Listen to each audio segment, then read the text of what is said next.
Je te parle aujourd'hui de la susceptibilité. Et la susceptibilité, c'est quand tu te sens offensé, mais que finalement, ce n'est pas fondé. Tu n'as aucune réelle raison d'être offensé. Tu sais, la Bible dit que l'amour ne soupçonne pas le mal. Quand tu t'offenses pour un oui ou pour un non, c'est quand tu soupçonnes le mal chez l'autre. Peut-être parfois tu te sens blessé, rejeté, ignoré, mais si tu regardes bien, si tu prends du recul, il n'y a pas d'offense réelle, mais juste un ressenti de ta part. Et si au final, c'était toi qui interprétais tout mal, tu es devenu tellement susceptible qu'on ne peut même plus te parler sans te vexer. Peut-être qu'aujourd'hui, avec toi, les gens marchent sur des œufs. Et crois-moi, ça détruit littéralement tes relations. Et les gens trop susceptibles finissent seuls et tristes. Et hélas, ils se placent toujours en victime. Alors, c'est peut-être dur à entendre, mais la susceptibilité cache une forme d'orgueil. Être susceptible, c'est se sentir blessé rapidement pour un oui ou pour un non, parce qu'on pense qu'on mérite beaucoup mieux.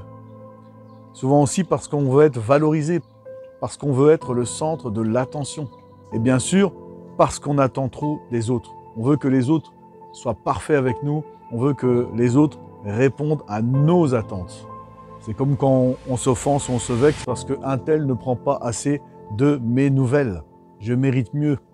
Et on attend encore et encore beaucoup trop des autres et on se vexe et on est susceptible et on gâche littéralement nos relations. Et on met des fardeaux sur ceux qui nous entourent. Parce que c'est jamais agréable pour des personnes de marcher sur des œufs avec une autre personne, d'avoir toujours peur de vexer l'autre. Un chrétien, une chrétienne ne doit pas être susceptible, mes amis. Au contraire, en plus, la Bible dit que nous devons, nous les chrétiens, lâcher facilement l'offense. En plus, bien souvent, l'offense n'est même pas fondée, n'est même pas réelle, c'est juste une mauvaise interprétation de la personne susceptible. Quand on se vexe pour un rien, on ferme la porte aux autres, on bloque la communication. Comme je disais tout à l'heure, la personne trop susceptible veut que les autres soient parfaits avec elle, et du coup, cette personne n'est jamais contente de personne. Je répète ce qu'on a dit aussi tout à l'heure, que la Bible dit que l'amour ne soupçonne pas le mal. Cesse de toujours soupçonner le mal chez les autres. Oh, il n'a pas pris, elle n'a pas pris de mes nouvelles depuis longtemps. Toi, prends des nouvelles et cesse de soupçonner le mal.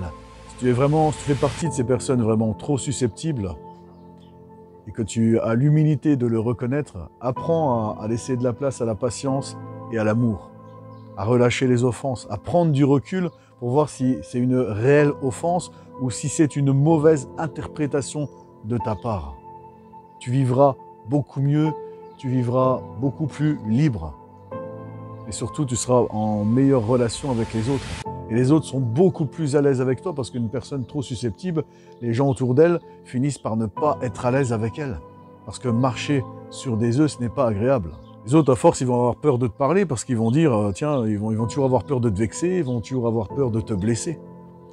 Et c'est très toxique pour les relations. Alors apprendre à être moins susceptible, c'est aussi accepter bien que les autres autour de toi ne sont pas parfaits.